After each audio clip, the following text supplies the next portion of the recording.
When I was a wing commander at Kunsan, Korea, I was at a 4th of July picnic, and my chief master sergeant and I were standing there. We look up the sidewalk, and there's a guy walking toward us, and he's got black combat boots, black knee socks, cut-off jean shorts, no shirt. He's got nipple rings. He's got a chain between them, and the chain's connected to a black leather dog collar with big silver spikes on it, which matched the one on his wrist. He had the Hitler kind of haircut, goth black. So the chief and I went over and talked to him and gave him some fashion advice, which I'm sure he appreciated. Turns out he was an F-16 crew chief, young staff sergeant, great guy, fantastic crew chief, I came to find out. I flew his airplane a lot. Every night, probably a couple nights a week, I'd drive through the flight line and visit the guys out there. He was on the swing shift, which is the afternoon and evening shift, so I got to see him a bunch. I got to know him pretty well. We talked 2 or 3 times a week.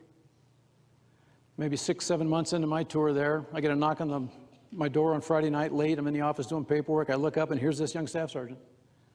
And with him is his tech sergeant supervisor, brand new to the wing, been there about 4 days. And he and the squadron commander, first sergeant chief, are all behind him, looking not happy to be there. And this tech sergeant drug him in my office, and he said, "Boss, you got to fix this." And I'm thinking, God, he took his shirt off on the flight line. He had those nipple rings in. This is horrible.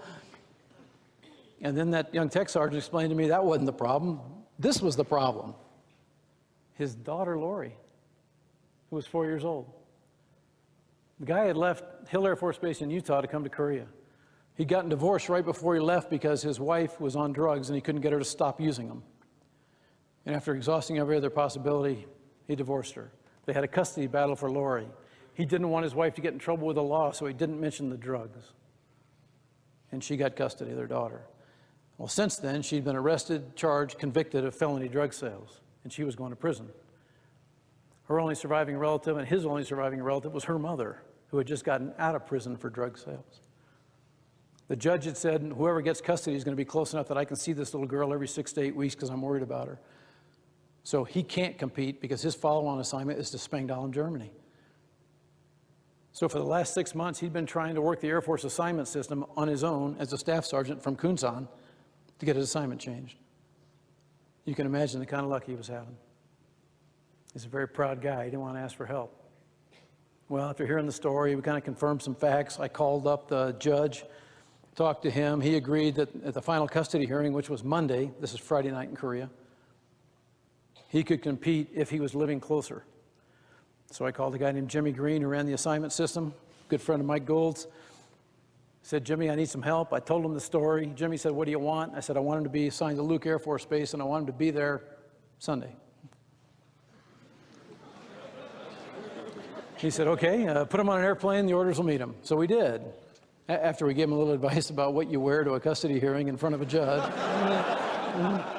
and how to get a haircut between now and then.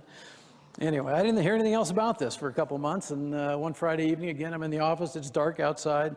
I open up an envelope I don't recognize the writing on, and this picture falls out, along with a note that just says, "Thank you. This is Lori at her 5th birthday party at an animal park up near Flagstaff, Arizona. I have full custody of her now." Pretty cool story, isn't it? Let me ask you a really important question. Why didn't I know about Lori? Saw the guy all the time. Talked to him a couple times a week.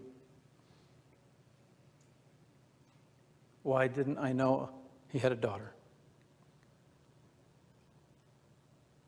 Any guesses? It's not complicated.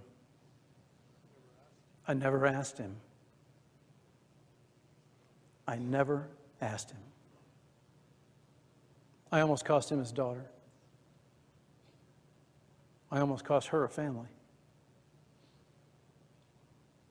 By the way, so did his squadron commander, group commander, chiefs, first sergeants. None of us asked him. That young tech sergeant was leading this kid. 4 days on the job, and he knew all about Lori. Folks, every airman has a story. Everybody in this room has a story. If you don't know the story, you can't lead the airmen. It's that simple. please learn the story.